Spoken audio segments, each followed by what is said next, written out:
गढ़ब सोनामा के हार तोरो ला भरब हौ सोना रावागे गढ़ब सोनामा के हार।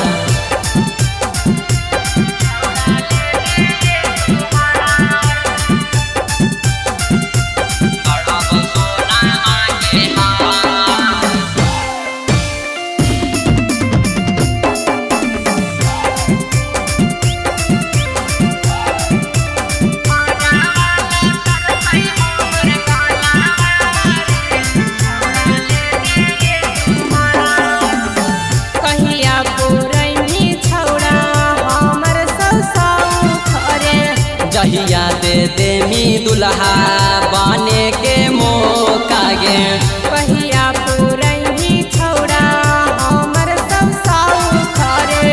जहिया दे देमी दुल्हा बने के मौका गे चोलियोला तरस होई जोवनवा रे ले दे चोली चटकदार आगे तोरो ला भरब हौदार जिया गे शिवौ चोली चटकदार।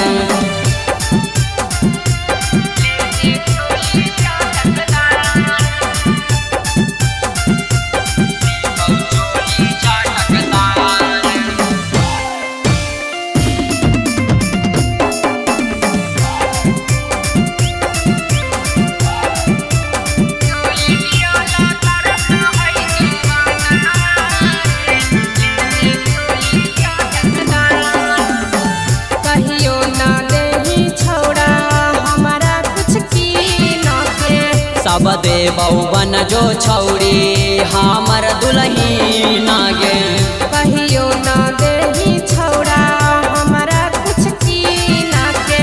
सब देबौ बन जो छौड़ी हमर दुल्ही